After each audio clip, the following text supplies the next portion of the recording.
Welcome to Stories of Damned. Today we travel back to 1861. Celia served her masters day after day, plate after plate, until they grew heavy, obese, and slow with their own excess. Then this enslaved woman committed an act no one would ever forget.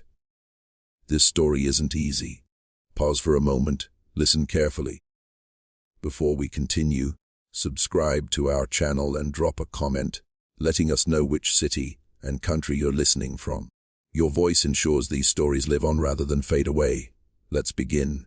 On the morning of April 12, 1861, as Confederate cannons thundered against Fort Sumter in South Carolina, something far quieter yet equally revolutionary was unfolding 600 miles away in the Louisiana Bayou country.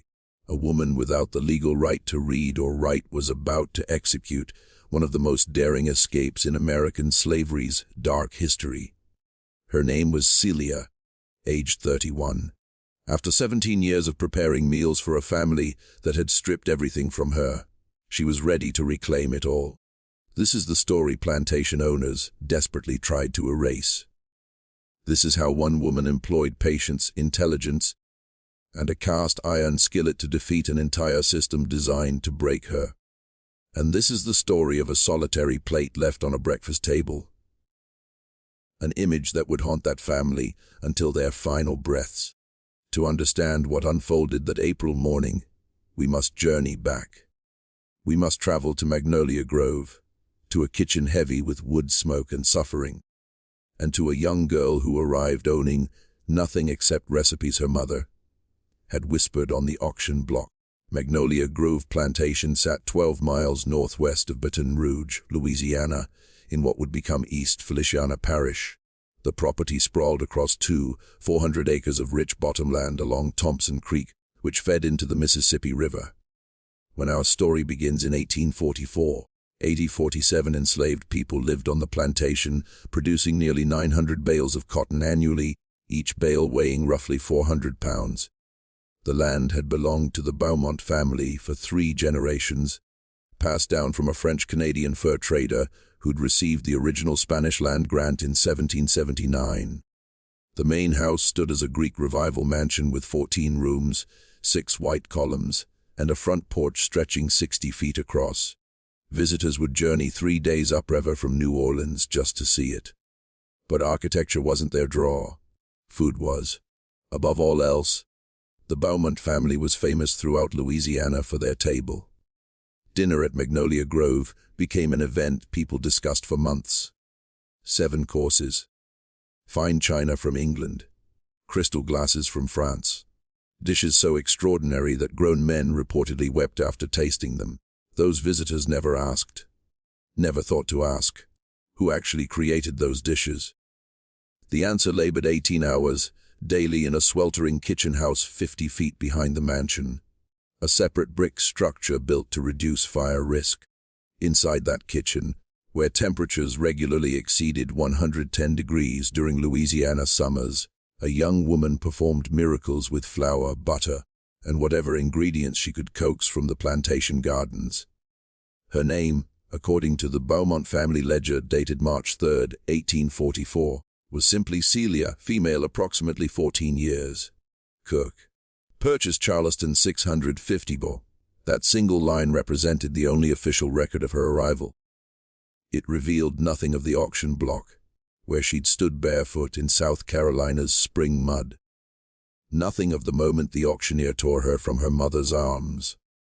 Nothing of the 3-week journey by ship and river barge that brought her to Louisiana. And certainly nothing of the words her mother Denina whispered in those final seconds before their permanent separation. Denina had cooked on the Peton plantation near Charleston for 22 years. She'd learned from her own mother, who'd learned from hers in an unbroken chain stretching back to West Africa's rice kitchens. Denina understood things no French-trained chef could grasp. She knew how to create something from nothing, how to transform scraps deemed unworthy of slave owners' tables into dishes nourishing both body and soul. In those precious final moments with her daughter, she passed on the most crucial lesson she possessed. Remember everything. Danina whispered as the auctioneer approached. Watch them. Learn them. They'll underestimate you because they think we're nothing. That's their weakness. Make yourself valuable. Make yourself necessary. When the time comes, you'll know what to do. Celia was 14 when she heard those words. She would carry them for the next 17 years like a stone in her pocket. Worn smooth from constant touching, a reminder of everything lost and everything still left to do. The Beaumont family who purchased her numbered 5. Patriarch Henry Beaumont, age 52 in 1844, possessed appetites legendary even by antebellum South standards. Henry stood 5'9" and weighed, according to his physician's records that survived the war, approximately 280 pounds. Gout, digestive complaints, and a heart condition plagued him, warnings his doctor repeatedly issued. He ignored every one. Food consumed his passion, his obsession, and ultimately his life. His wife, Marguerite Beaumont, 47, weighed nearly as much as her husband. In youth she'd been considered a beauty, daughter of a wealthy sugar planter from St. James Parish. Now she rarely left the house, finding Louisiana's heat unbearable for someone her size. She spent days in a specially reinforced rocking chair on the back gallery, fanning herself and directing enslaved household workers. She held particular opinions about food and never seemed satisfied. Their 3 children had all grown by 1844. Eldest Henry Jr., 24, had already developed his father's physique and appetites. He managed daily plantation operations with a cruelty that disturbed even other slaveholders. Middle child Marguerite Claire, 22, had married a Natchez planter and visited often, always bringing complaints about her husband's table. Youngest Philip, 19, studied law in New Orleans, returning every few months to remind his family how sophisticated he'd become. Into this household stepped Celia, a terrified 14-year-old who'd never seen Louisiana, who spoke Gullah dialect the Beaumonts barely understood, and who possessed exactly one asset that would determine her entire future: she could cook. The previous cook at Magnolia Grove had died 3 weeks before Celia's arrival. Elderly Hester had worked that kitchen for 41 years. Her death threw the household into chaos. Marguerite Beaumont attempted supervising the cooking herself, an experiment lasting exactly 2 days before she declared it impossible. Henry Beaumont dispatched agents to Charleston with specific instructions: find a cook, find a good one, bring her back regardless of cost. They found Celia on the auction block on a Tuesday morning in February 1844. The Peton family sold their enslaved people to pay debts, and Danina's daughter appeared in the sale catalogue as trained in cookery. The Beaumont agent, a man named Thibaudaux, asked 2 questions: could she make gumbo? Could she make biscuits? When Celia nodded yes to both, Thibaudaux bid $650, secured her, and placed her on a ship that same afternoon. She arrived at Magnolia Grove on March 3, 1844. The kitchen house where she'd spend most of the next 17 years awaited. The kitchen measured approximately 20 by 30 feet, a single large room. One entire wall featured a massive fireplace with a cooking crane that swung iron pots over flames. A brick bake oven sat built into the fireplace's side, its interior blackened from decades of use. A long wooden worktable ran down the center, its surface scarred and stained from thousands of prepared meals. Shelves lined the walls holding crockery, iron pans, copper pots, and utensils. 2 small windows provided the only ventilation, utterly inadequate for the heat when all fires blazed. Celia walked into that kitchen her first morning at Magnolia Grove, surveyed the equipment, and understood this was where she would either survive or die. No middle ground existed. Her first test came that very evening.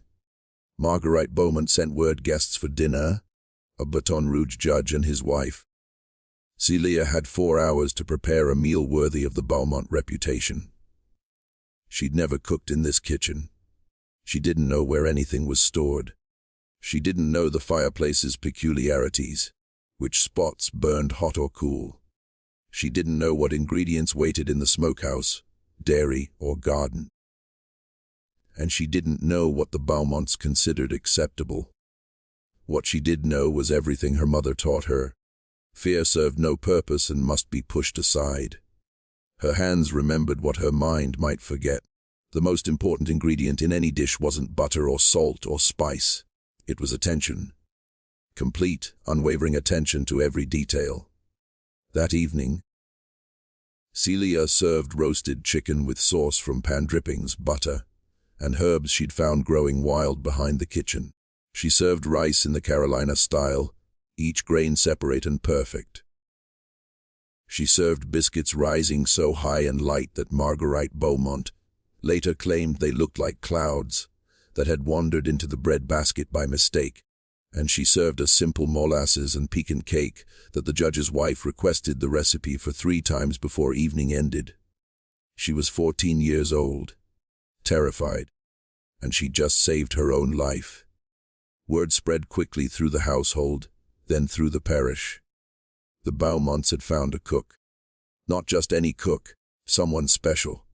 Someone whose food tasted different from anything anyone had experienced. Dinner invitations to Magnolia Grove, always coveted, became nearly impossible to obtain. Henry Beaumont found himself popular in ways he'd never experienced. People wanted to know him, befriend him, secure a place at his table. For Celia, this success meant survival, but also something else entirely: invisibility. She became so associated with the kitchen that the Beaumont family stopped seeing her as a person. She was simply the cook, a function rather than a human being. She served meals and disappeared.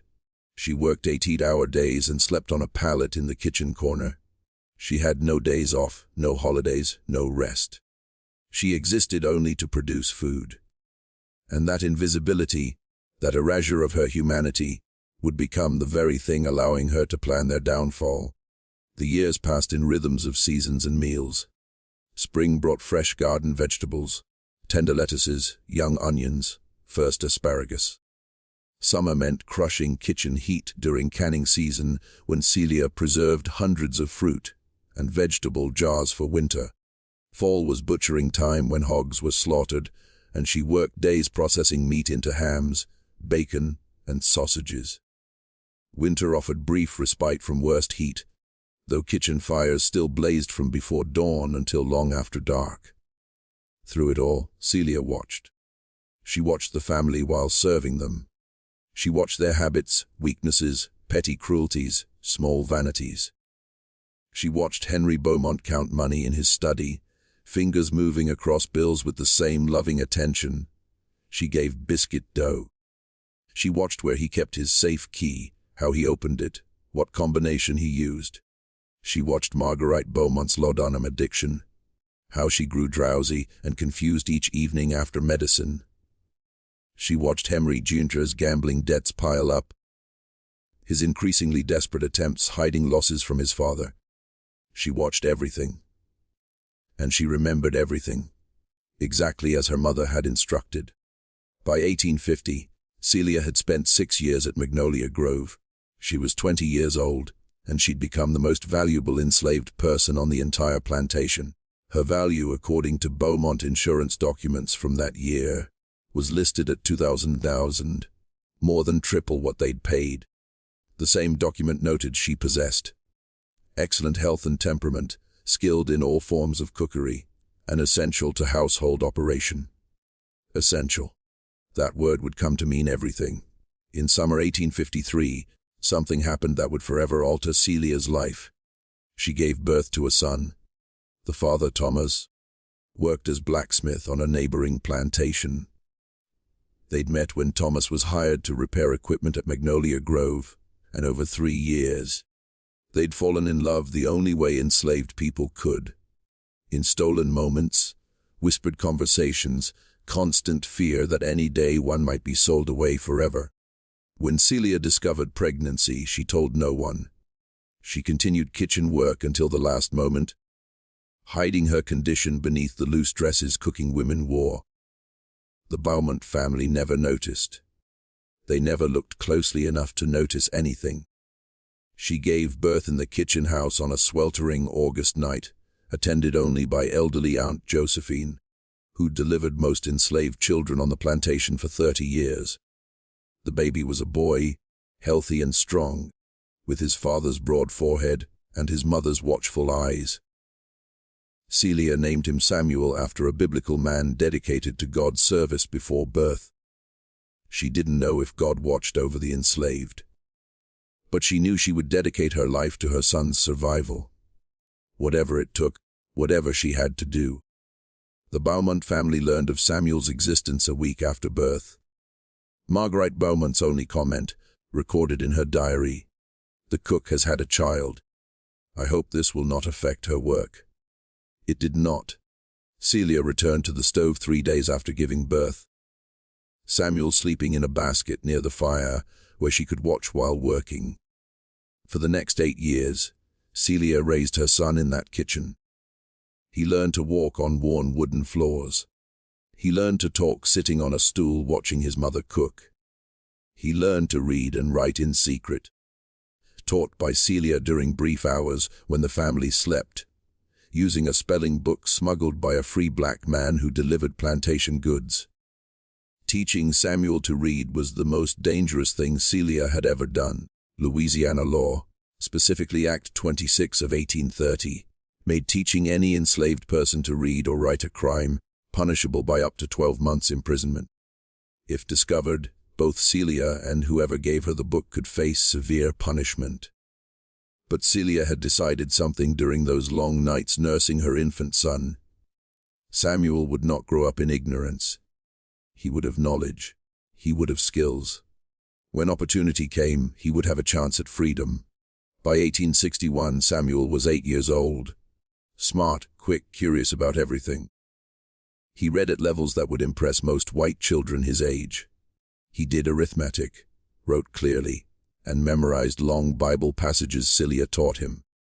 He was also old enough to understand what he was, his status in this world, what it meant for his future. The Beaumont family had noticed Samuel by now. More specifically, Henry Jr. had noticed. Henry Jr., now 41 and running the plantation with increasingly desperate hand as gambling debts mounted, had begun looking at Samuel with an expression that chilled Celia's blood. He was calculating the boy's value. In January 1861, Celia's worst fears were confirmed. She was serving dinner when she overheard Henry Jr. speaking to his father about finances. The conversation was in French, which the Beaumonts assumed their enslaved people didn't understand. They were wrong. Celia had taught herself French over 17 years of listening to family conversations, and she understood every word. "The Hutchinson debt must be paid by April," Henry Jr. said. "For 300. We don't have it. Then we sell." Henry Sr. replied, mouth full of roasted pork. "Sell some field hands. I've already spoken to traders.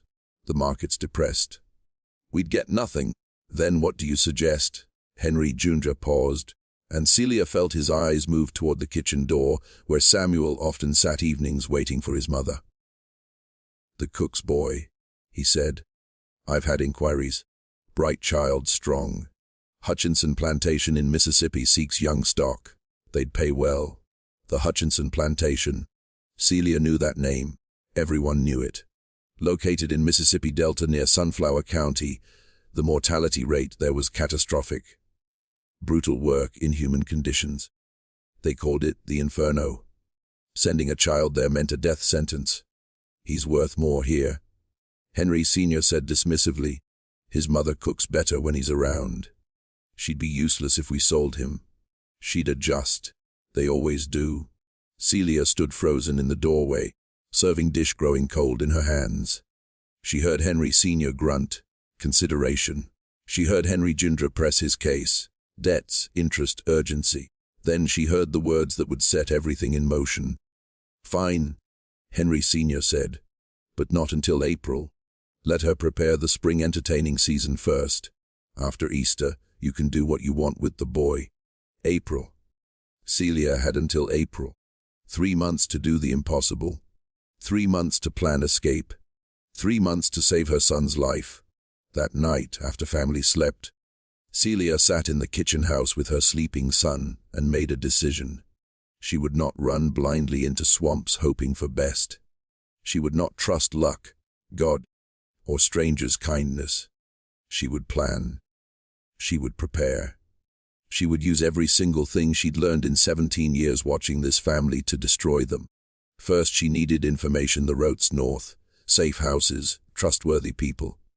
She needed geography between Louisiana and freedom, rivers to cross, towns to avoid, distances involved. Second, she needed money.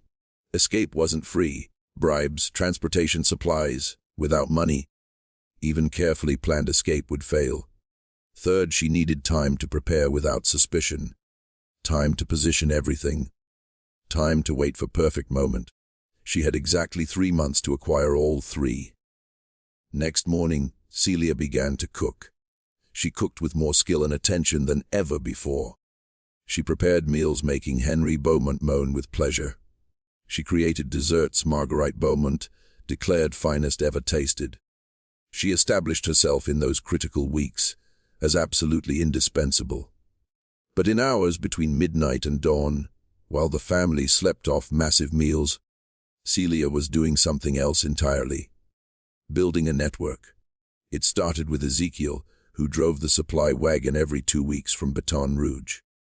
Ezekiel was a free black man, one of approximately 18,000 free people of color in Louisiana before the war. He carried documents proving his status, allowing free travel throughout the region. And he had connections to something most white Southerners refused to believe existed: the Underground Railroad. Louisiana's Underground Railroad differed from northern branches. No clear path to Canada existed from the Deep South. Instead, the Louisiana network focused on getting people to Mexico, where slavery had been abolished in 1829, or to New Orleans' free black communities, where escaped slaves might blend with free populations. Roads were dangerous, distances enormous, chances frighteningly small. But they existed, and Ezekiel knew them all. Celia approached carefully over several weeks. A comment here, a question there. A small food gift letting him know she could be trusted. Finally, in late January, she told him what she needed. "I need to get north," she whispered while loading supplies. "Me and my son." Before April. Ezekiel didn't react visibly. He'd heard requests like this before. He said quietly, "Mexico is easier. I need free territory. Real free territory. Somewhere they can't come after us. That's Canada. 800 miles from here. Through enemy territory every step. I know." Ezekiel was silent a long moment. Then he nodded once. "I'll see what I can do." Over the next 6 weeks, Ezekiel became Celia's lifeline to the outside world. He brought maps drawn on cloth scraps that could hide in clothing. He brought names of people along the route providing shelter. He brought information about river crossings, slave patrol timing, 1,000 small details meaning difference between freedom and death. And he brought something else: hope. The route he described would take them up Mississippi to Memphis, overland through Tennessee to Kentucky, across Ohio River into Indiana. From there, they'd make their way to Detroit and cross into Canada. The journey stretched approximately 1,500 miles, on foot, traveling nights, hiding days. At least 2 months. 2 months running terror, hoping every darkness sound wasn't a slave catcher's dog. But at the end, freedom. Real freedom. A life where Samuel could grow up human rather than property. A life where Celia could cook for herself, her son, people paying wages and treating her with respect. Worth any risk. Worth everything. There remained the money question. Celia knew exactly where the Beaumonts kept their wealth. 17 years watching. Henry Beaumont kept a safe in his study, a heavy iron box from the Diebold Company of Cincinnati, built into the wall behind his father's portrait. The combination changed every few months, but Celia memorized each time watching his fingers while serving coffee during evening accounting sessions. Current combination as of February 1861, 23 right, 7 left, 31 right. Inside, according to years of observation, sat approximately 3,000 in paper currency, often 500 in gold coins. Marguerite Beaumont's jewelry collection valued perhaps 500,000 or more. Also documents, plantation financial records, debt notes, and ownership papers for every enslaved person on the property. Those ownership papers Celia wanted most. In the antebellum South, an enslaved person caught without proper documentation faced immediate arrest and sale. But an enslaved person with forged freedom papers could sometimes pass as free, at least long enough to reach safety. If Celia could destroy Beaumont's ownership records and create believable forgeries showing herself and Samuel legally freed, their escape chances would increase dramatically. Audacious plan, incredibly dangerous. If caught opening that safe, punishment would be severe. Minimums. Whipping. More likely sold south to the very plantation where they planned sending Samuel. Worst case, killed outright. But Celia had stopped weighing risks the moment she heard Henry Junta casually discuss selling her child to death. No risks remained too great. In early March, Celia launched Phase 2. She began cooking even more elaborately. Meals so rich and plentiful the Beaumont family stuffed themselves to discomfort nightly. Gravies thick with butter. Desserts heavy with cream and sugar. Portions feeding twice the people at table. The Beaumonts ate. They always ate. They couldn't help themselves. By month's end, Henry Beaumont had gained nearly 15 pounds. His wife required assistance rising from chairs. Henry Jenner developed persistent indigestion, keeping him awake nights. The entire family grew lethargic, bloated, increasingly immobile. This wasn't accidental. This was strategy. Celia knew escape required every possible advantage. A family too stuffed to move quickly would respond slowly, discovering what happened. A family sedated by gluttony would sleep deeper, giving her more time. A family accustomed to excess wouldn't notice subtle household changes until too late. Meanwhile, she made other preparations, setting aside small amounts of travel food, dried meat, hard biscuits, wax-preserved cheese, gathering warm clothing for herself and Samuel, hiding bundles beneath kitchen floorboards, memorizing every route detail, going over each night until she could recite in sleep, and recruiting allies. Magnolia Grove, like most large plantations, housed an enslaved community developing their own communication and support networks. News traveled through quarters with astonishing speed, passed in whispers, encoded songs, phrase turns meaning nothing to white ears, but everything to those knowing how to listen. Celia let it be known carefully and quietly. Something would happen. She didn't say what, didn't say when, but she made sure other enslaved people understood an opportunity might present itself, and those ready should prepare. By April 1st, 37 people had indicated willingness to run. Ages ranged from a 60-year-old grandmother refusing to die in bondage to a 19-year-old threatened with sale the previous month. Field hands and house servants, skilled craftsmen and common laborers. Different backgrounds, different jobs, different quarters. But one thing shared: they were ready to risk everything for freedom. Celia didn't know if all 37 would actually go when the moment came. Some might lose nerve. Others might be unable to escape duties. Circumstances might prevent best-laid plans. But she also understood power in numbers. The more escaped at once, the harder pursuing any single individual became. Confusion alone would buy precious time. April 12, 1861. The date was chosen carefully. Ezekiel had told Celia the Confederate attack on Fort Sumter was expected any day.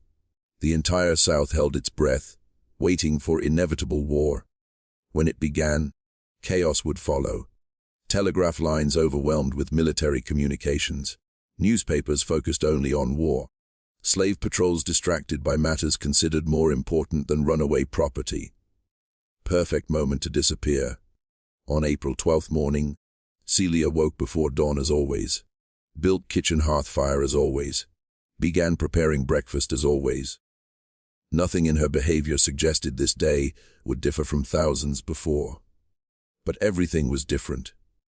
Everything was about to change. The dinner she prepared that evening would be her most important meal. Her masterpiece. Her final gift to the family, stealing 17 years of her existence. The meal that would set her free. She began cooking at noon. 12 hours until the moment she'd chosen to act, and she intended using every minute. Her planned menu was extensive roasted pork, a whole pig turning on spit since morning, fried chicken, dozens of pieces in cast-iron skillets seasoned over years, oyster stew with shellfish from the Gulf, biscuits, her famous biscuits, fluffy and golden and irresistible, vegetables swimming in butter, cornbread soaked in pot liquor, 3 different pies and a towering layer, cake started the day before, and whiskey. Bottles and bottles of Henry Beaumont's finest bourbon Celia had secretly set aside for weeks. By 1600, the dining table groaned under more food than even the Beaumonts could consume in a week. The family gathered, eyes wide with anticipation. Henry Jr. had invited 2 local planters who'd heard of the Beaumont table and eagerly wanted experience. Celia served them. She moved silently around the table, refilling plates, pouring drinks, the perfect picture of servitude. No one looked at her face. No one noticed her trembling hands setting down each dish. No one saw fierce determination in her eyes. They ate for 3 hours, ate until barely able to move, ate until Henry Beaumont loosened his belt and leaned back groaning with satisfaction, ate until Marguerite Beaumont declared she couldn't possibly take another bite, then ate 3 more cake pieces, ate until 2 visitors fell asleep at the table, heads nodding over plates still half full. By 1000, dinner ended. Guests poured into carriages and sent home. Family retired to bedrooms, too full to do anything but sleep. The house fell into deep silence of exhausted slumber. Celia stood in the kitchen, looking out at the main house, every light extinguished, every door closed, every Beaumont unconscious, sleeping off the biggest meal of their lives. It was time. She moved quietly through darkness. Bare feet made no sound on worn paths between outbuildings. She'd walked these paths thousands of times, carrying food to the main house, returning dirty dishes, moving through invisible servitude choreography. Tonight she walked them for the last time. She found Samuel where she'd told him to wait, the small firewood shed behind kitchen. He was awake, alert, eyes shining in darkness. He knew what was happening. They'd discussed it in whispers over past weeks, going over the plan repeatedly until he could recite every step. "It's time," Celia whispered. "Are you ready?" Samuel nodded. 8 years old, about to walk away from the only home he'd ever known. Not afraid, or if afraid, not showing it. Celia took his hand, and together they moved through darkness toward the main house. But not to the kitchen door. The servants' entrance Celia had used every day for 17 years. Instead, they went to the front porch, to the door enslaved people were forbidden to use under any circumstances. Tonight, Celia was through following their rules. The front door was unlocked. The Beaumonts never bothered locking it. Who would dare enter uninvited? Who would have the audacity to walk into a white man's house without permission? Celia would. Celia did. She crossed the threshold into the grand foyer, her son's hand tight in hers. She paused, listening for any sound indicating someone awake. Nothing but the grandfather clock ticking in the corner and distant Henry Beaumont snoring upstairs. The study was down the hall left. Celia had been in it hundreds of times, serving coffee and meals while Henry Beaumont worked. She knew every furniture piece, every bookshelf book, every corner shadow. She knew where the safe was hidden. Moving silently, she crossed the foyer and entered the study. Moonlight streamed through windows, providing just enough illumination. She went straight to Henry Beaumont's father's portrait behind the desk, lifted it carefully off hooks and set it on the floor. The safe sat exactly where she knew it would be, built into the wall, its iron door cold to touch. Celia placed fingers on the dial and began turning. 23 right, 7 left, 31 right. The lock clicked open. Celia pulled the heavy door toward her and looked inside. Everything exactly as expected: stacks of paper currency, a cloth bag of gold coins, a wooden box with Marguerite's jewelry, and a leather folder containing documents, including ownership papers for every enslaved person on Magnolia Grove Plantation. She took it all, money into a canvas bag she'd brought. Jewelry followed. Ownership papers she tucked inside her dress against her skin, where she'd feel them with every step toward freedom. The safe was empty. 17 years of Beaumont family accumulated wealth, gone in less than 5 minutes. But Celia wasn't finished. One more thing remained before leaving this house forever. She went to the kitchen and retrieved a single plate from the shelf. One of the fine china plates the Beaumonts used for elaborate dinners. She carried it to the dining room, where that evening's feast remains still covered the table. She set the plate at the head, where Henry Beaumont always sat, completely, deliberately, unmistakably empty. Beside it she placed a folded paper. On that paper, in careful handwriting she'd taught herself over years of secret practice, she had written 7 words. "You ate our pain, now feel hunger." Then she turned and walked out of Magnolia Grove forever. Outside the night waited. Outside 37 people gathered in darkness, ready to follow her toward freedom. Outside, the Civil War's first shots had been fired that morning, and a world was beginning to change. Celia took her son's hand and began walking north. The story was just beginning. The night of April 12, 1861 was moonless. Clouds had rolled from the Gulf during evening, blotting stars and wrapping Louisiana countryside in darkness, so complete Celia could barely see her hand before her face. For most, this would terrify. For 38 escaped slaves moving through Bayou country, it was blessing. They gathered at the predetermined spot, a clearing in woods, half a mile from main plantation buildings.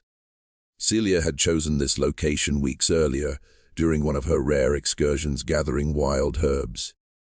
Far enough from slave quarters that movement wouldn't be noticed, close enough that everyone could reach without losing themselves in darkness. By midnight, 37 people assembled. They ranged from old Josephine, the 60-year-old midwife who'd delivered Samuel 8 years earlier, to Marcus, a 19-year-old field hand whose back still bore fresh scars from whipping the previous month. Families with children, couples separated by sale, reuniting for this journey, solitary individuals with no one left to lose. They stood in darkness, barely breathing, waiting for Celia to tell them what to do next. She'd never led anyone before. She'd spent her entire life following orders, keeping her head down, making herself invisible. But standing in that clearing with 37 pairs of eyes fixed on her, something shifted inside Celia. She was no longer the cook, no longer property. She was the woman who would lead these people to freedom or die trying. "We walk until dawn," she said, voice barely above whisper. "No talking, no noise. Stay close to the person in front. If you fall behind, we cannot stop. If caught, do not reveal the rope. Understand?" 37 heads nodded in darkness. "Then let's go." They moved out single file, Celia at front, Marcus bringing up rear. Samuel walked directly behind his mother, one hand clutching the back of her dress, so he wouldn't lose her in darkness. They followed a path Celia had memorized from Ezekiel's maps, winding through swamps and forests, avoiding roads and settlements, staying as far as possible from anywhere they might be seen. The first obstacle came within the first hour. Thompson Creek, bordering Magnolia Grove's eastern edge, had to be crossed. Water was waist deep in most places, chest deep in others, current strong enough to sweep someone off their feet. Celia had anticipated this. She'd identified a crossing where the creek widened and grew shallower, a spot where even children could wade without submerging. They crossed one at a time, forming a human chain to steady each other against current. The water was cold, shockingly cold for Louisiana April, and several older escapees gasped as it soaked through clothing. But no one complained. No one made sound louder than whisper. They understood lives depended on silence. On the other side, they paused to wring clothes and catch breath. Celia counted heads in darkness, 37 plus herself and Samuel. Everyone had made it. They continued walking. By first gray dawn light appearing on eastern horizon, they'd covered approximately 8 miles. Not nearly enough. Still well within area where slave patrols regularly operated. Still close enough to Magnolia Grove that determined pursuit could catch them within hours. But they couldn't travel during daylight. They would have to hide. Celia's chosen hiding place was an abandoned tobacco barn on a farm foreclosed 3 years earlier. Property overgrown, buildings falling apart. No one had reason to visit. Inside the barn, buried under moldy hay and rotting timber, they would wait out the day. Cramped, uncomfortable, terrifying. 39 people packed into space meant for storing crops. Barely able to move, hardly daring to breathe.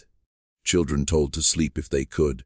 Adults took turns keeping watch through gaps in barn walls, scanning horizon for any sign of pursuit. None came that first day. While escaped slaves huddled in hiding, something very different happened 12 miles away at Magnolia Grove Plantation.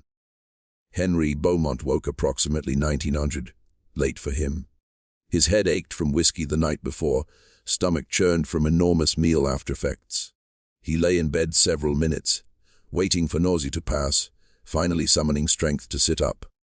First thought, he wanted coffee. Second thought, he wanted breakfast. Third thought, arriving only after ringing for service 3 times without response, was that something was wrong. He found his wife in the hallway, looking confused and irritated. She'd also been ringing for service, also received no response. The house was silent in ways it had never been silent before. They went downstairs together, moving slowly due to size and lingering previous night's excess. They found the dining room first. The table still covered with last night's feast remains. Dishes of cold food surrounded by flies, wine glasses still half full.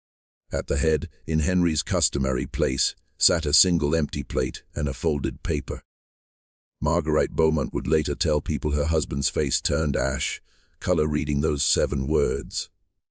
She'd describe his shaking hands, paper fluttering to ground, how he stood frozen what felt like eternity before finally finding voice. "She's gone," he said. "The cook is gone." But that was only horror's beginning. Henry Jr. was awakened by his father shouting. He came downstairs to find both parents in the study staring at empty safe. His grandfather's portrait lay on floor. Iron door stood open. Everything inside was gone. Money, gold, jewelry, documents. All vanished. Henry Jr. ran outside, still in nightclothes, heading straight for slave quarters. What he found confirmed worst fears. Cabins empty. Not all but enough. He counted quickly, mind racing, at least 30 people missing, maybe more. Among missing, the cook's son, the boy he'd planned to sell in just weeks. Alarm went out within the hour. Messengers dispatched to neighboring plantations, sheriff's office in Clinton, slave patrol headquarters in Baton Rouge. By noon, the largest manhunt in East Feliciana Parish history was underway. But by noon, Celia and her group were 8 miles away, hidden in abandoned barn, invisible to searchers looking in all wrong places. The pursuit would last weeks, covering hundreds of miles. Dozens of men on horseback, packs of train-tracking dogs, reward eventually reaching $5,000, an enormous sum in 1861. Complicated by war outbreak, chaos spreading across the South. And the simple fact that 39 people traveling together couldn't be tracked as easily as single fugitive, because Celia had done something clever, something slave catchers didn't expect. On their journey's second night, she split the group. They'd reached a crossroads about 20 miles north of Magnolia Grove where the road divided 3 ways. One led northwest toward Red River, another northeast toward Natchez. Third continued due north toward Jackson, Mississippi. Celia gathered the group in darkness and explained her plan. They'd divide into 3 smaller groups, each taking different routes. Travel separately for next several days, making it impossible for pursuers to know which group to follow. Then, if all went well, they'd reunite at a safe house outside Memphis, approximately 200 miles north. A risk. Smaller groups meant less protection, less support, fewer people to help if something went wrong. But also meant faster travel, easier concealment, much better chance of at least some reaching freedom.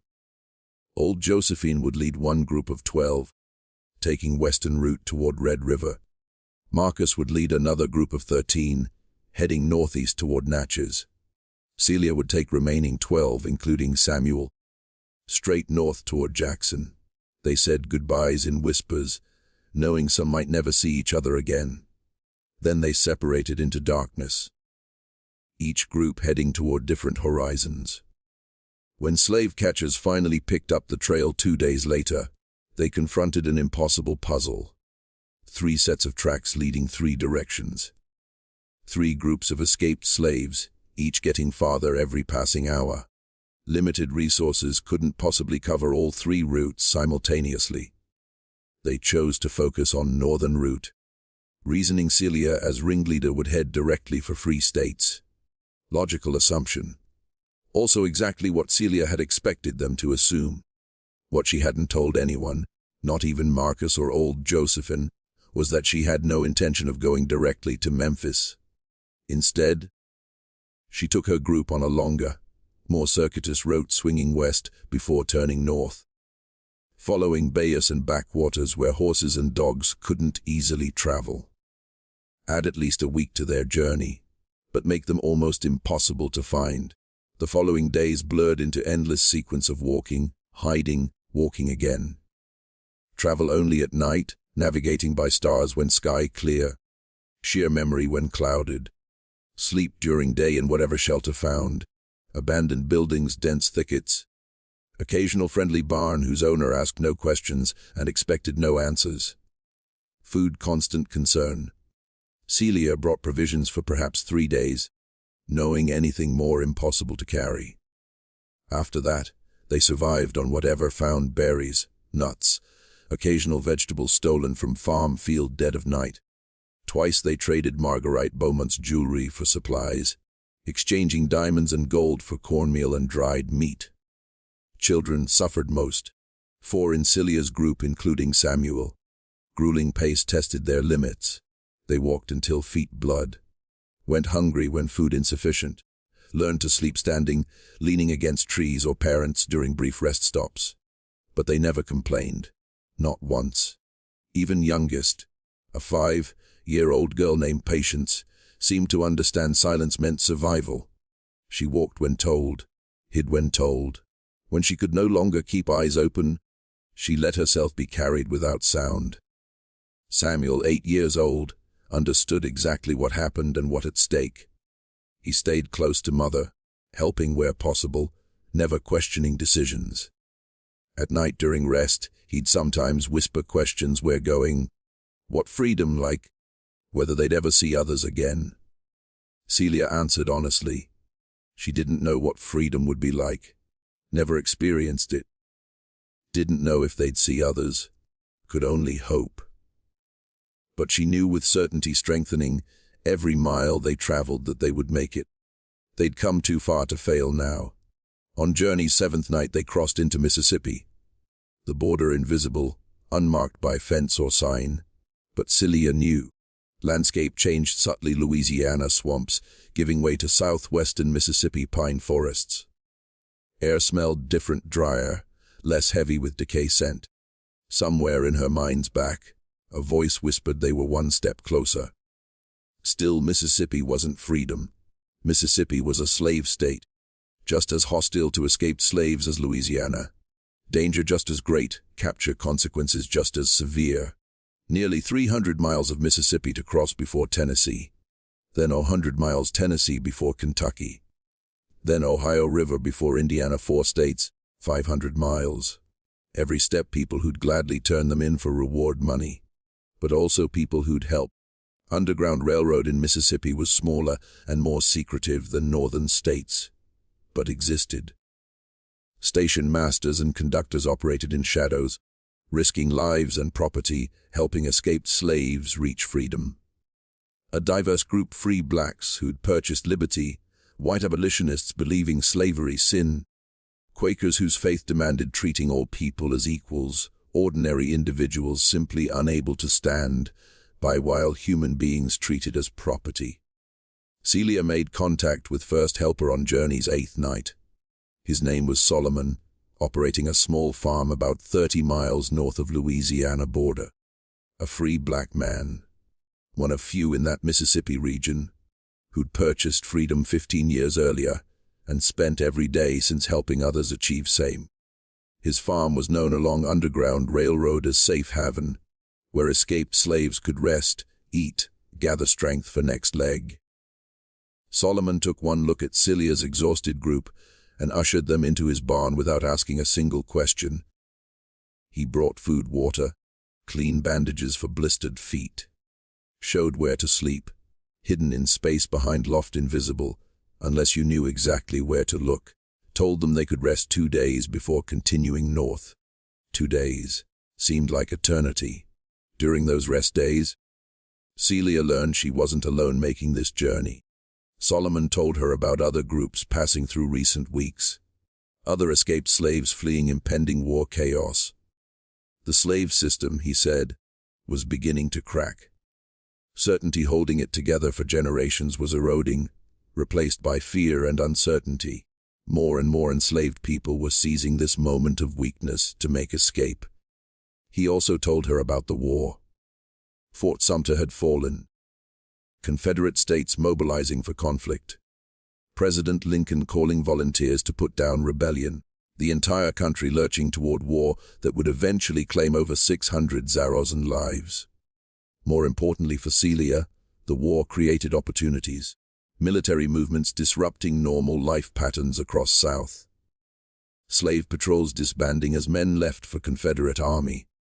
Authorities' attention focused on matters considered more important than tracking runaway property.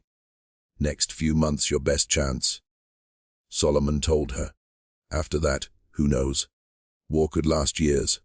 Anything could happen. Celia listened, processing information, adding to mental calculations. 8 days traveling. Approximately 100 miles covered. Roughly 400 miles left. If Solomon was right about war creating chaos, the longer they traveled, the easier might become. But they couldn't count on that. Only themselves. On morning of the 10th day since leaving Magnolia Grove, Celia and her group left Solomon's farm and continued north. Rested, fed, equipped with new supplies Solomon provided. Fresh information about route ahead, safe houses to trust, dangers to avoid, and something perhaps even more valuable, hope. For first time since that night in Beaumont dining room, Celia allowed herself to believe they might actually make it. The following weeks were hardest of their journey. They crossed Mississippi in zigzag pattern, never traveling straight line, always taking most difficult and least expected route. Fording rivers, climbing hills, pushing through forests so dense sunlight barely penetrated canopy, encountering snakes, alligators, clouds of mosquitoes leaving them covered in welts. Also close calls. The closest came on journey's 23rd day, somewhere in northeastern Mississippi. They'd stopped to rest during day, hiding in dense thicket about quarter mile from main road. Perhaps 3 hours there when Celia heard sound she dreaded since leaving Louisiana, dogs barking, getting closer. She gathered group with frantic hand signals, urging movement as quickly and quietly as possible. Abandoned hiding spot, plunged deeper into forest, trying to distance themselves from approaching danger. Behind them, barking grew louder, more insistent. They ran what felt like hours, probably 30 minutes. Ran until lungs burned and legs threatened to give out. Ran until reaching a small creek cutting through forest floor. Celia made split-second decision. Into the water. Walk upstream. Dogs can't track scent through water. They waded into creek, gasping at cold, and began moving upstream. Knee-deep water. Rocky and uneven bottom. Slow going, painfully slow. But with each step they erased their trail. Walked in water nearly 2 miles before Celia judged safe to emerge. By then, dog sounds faded into distance. Either pursuit gave up or followed trail to creek and lost it there. Either way, they escaped. But experience left everyone shaken. They'd come within minutes of capture. If Celia hadn't heard dogs when she did, if they'd hesitated a moment before fleeing, everything would be lost. That night, they didn't stop walking until dawn. They crossed into Tennessee on Journey's 31st day. Tennessee was different. The state deeply divided over secession, eastern portion generally favoring Union, western supporting Confederacy. Division created pockets of safety and danger, often existing side by side. An escaped slave could find help in one town and betrayal in the next. Celia navigated carefully, relying on Solomon's information and her own instincts. Learned reading people quickly, judging within seconds whether someone could be trusted. Learned which questions to ask and avoid, which stories to tell and which to keep. They passed through Tennessee in just over 2 weeks, traveling faster now that most dangerous journey portion was behind. Safe houses more frequent, helpers more numerous. For first time, they encountered other escaped slaves traveling same route. Refugees from plantations across the South, all heading toward same destination. Somewhere in Middle Tennessee, they reconnected with Marcus and his group. A moment of pure joy in a journey containing precious few. Marcus and his 13 companions had survived their own harrowing journey, narrowly escaping capture twice, losing one member to illness along the way. Traveling same 5 weeks, covering roughly same distance, facing same dangers. Now together again, stronger for it. Still no word of old Josephine and her group. Only hope she made it. That somewhere on Long Road North, 12 more people walked toward freedom. They crossed into Kentucky on Journey's 47th day. Kentucky was a border state, technically remaining in Union, but deeply sympathetic to Confederate cause. Also the last barrier before Ohio River, the symbolic and literal boundary between slavery and freedom. For generations, enslaved people had looked toward that river as dividing line between bondage and liberty. Crossing it meant everything. But first, they had to get there. The route through Kentucky was the most heavily monitored of their entire journey. Slave catchers operated openly here, working both sides of border, capturing escaped slaves and returning them to owners for profit. Federal marshals enforced Fugitive Slave Act of 1850, requiring escaped slave return even in free states. Danger of capture was in some ways greater here than Deep South. Celia's group, now numbering 24 after reuniting with Marcus, moved with extreme caution. Travel only on darkest nights, staying completely hidden during day. Avoid all roads, settlements, contact with anyone not known underground railroad conductor. So close to freedom that thought of capture now was almost unbearable. Final safe house before river crossing was located just south of Louisville, operated by white Quaker family named Johnson, helping escaped slaves for over 20 years, running underground railroad station since before such network had name. Their farm had hidden cellar beneath barn, large enough to shelter up to 50 people, completely invisible to casual observer. Celia and her group arrived at Johnson Farm on Journey's 52nd day, traveled approximately 200 miles, crossed 4 states walking nearly 2 months, less than 20 miles from Ohio River. Martha Johnson, family matriarch, looked at exhausted group stumbling into her barn that night and saw something she'd seen many times before. Hollowed faces of people, giving everything for chance at freedom. She fed them, clothed them in fresh garments, helping blend during final leg, told them to rest. "Tomorrow night," she said, "you cross the river." The crossing arranged for early morning hours when darkness deepest and river traffic lightest. A conductor named Samuel Green, free black man operating ferry service, most Louisville white residents believed legitimate, would take them across in groups of 8. 3 trips, each carrying portion of their group to Indiana shore. Celia insisted on being in last group. She wanted to ensure everyone else made it first. Wanted to be the one standing on Kentucky shore. watching each boat disappear into darkness, counting heads emerging on other side. Wanted to know Samuel, Marcus.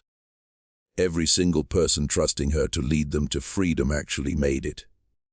First group crossed without incident. Second followed 30 minutes later, also successful. Then final crossing. Celia climbed into small boat with last 7 group members.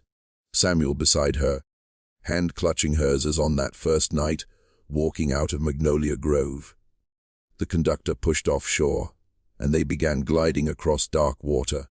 Ohio River at that point approximately quarter-mile wide. Crossing took less than 15 minutes, but those 15 minutes felt like lifetime. Celia watched Kentucky shore recede behind her, watched darkness swallow land where slavery still existed, watched everything she'd ever known disappear into night. Then she turned forward, toward Indiana, toward freedom. When boat touched northern shore, Celia didn't move immediately. She sat in darkness, feeling wooden hulls scrape against riverbank, listening to others climb out around her. Samuel tugged her hand, urging her to follow, but she needed a moment, just a moment. She was free. After 31 years, after 17 years slavery at Magnolia Grove, after 53 days running, she was free. Tears came without warning, streaming down her face in darkness. She didn't stop them, didn't hide them. For first time in her life, she was allowed to feel whatever she wanted. Allowed to cry. Allowed to hope. Allowed to be human.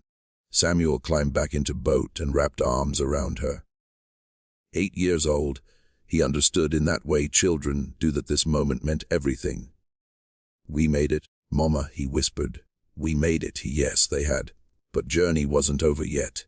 Indiana was free state, but not safe. Fugitive Slave Act meant slave catchers could still operate here, could still capture escaped slaves and return them south. True safety lay further north in Canada, where American laws didn't apply and slavery had been abolished for decades.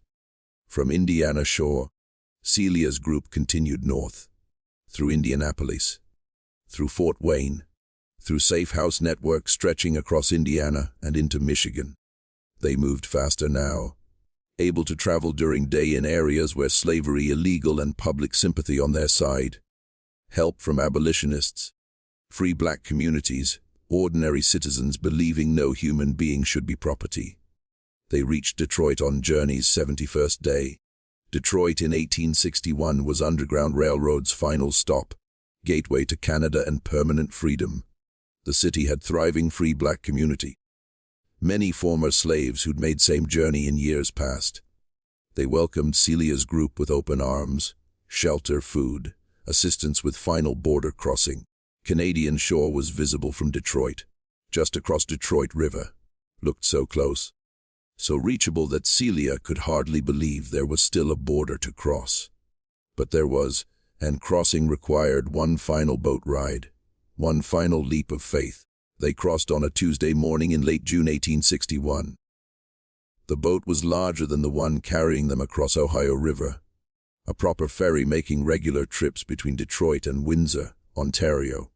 They traveled openly, without hiding, without fear, because once reaching Canadian side, no one could ever make them go back. Celia stepped onto Canadian soil at approximately 10:30 in morning, sun shining, air smelling of summer.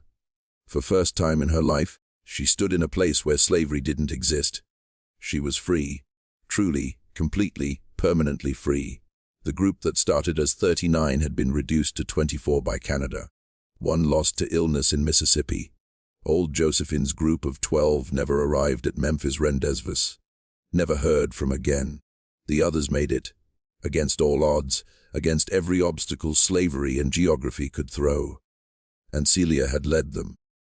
The woman purchased for $600 in Charleston 17 years earlier, recorded in ledger as nothing more than function. Invisible so long she'd almost forgotten she existed, had led 23 people to freedom. Now she would build a new life. Celia settled in St. Catharines, Ontario, a town becoming heaven for escaped American slaves. Thriving community filled with former slaves making similar journeys from American South. They'd built churches, schools, businesses, homes. created a society where black people could live with dignity, own property, raise families without fear. It was also home to Harriet Tubman, the most famous Underground Railroad conductor. Celia met Tubman shortly after arriving in St. Catharines. A brief encounter. Conversation between two women who'd both risked everything for freedom. Both understood what it meant to walk out of bondage. Tubman listened to Celia's story, nodded recognition at certain parts, offered one piece of advice: keep cooking. Your food kept you alive. Now let it give you a life. Celia took that advice to heart. Within 6 months of arriving in Canada, she'd opened a boarding house in St. Catharines. She called it the Freedom Table. Modest establishment, just a few rooms for travelers and a dining room where anyone could come for hot meal. But the food she served became legendary. Former slaves crossing border would often make their way to the Freedom Table as first stop in Canada.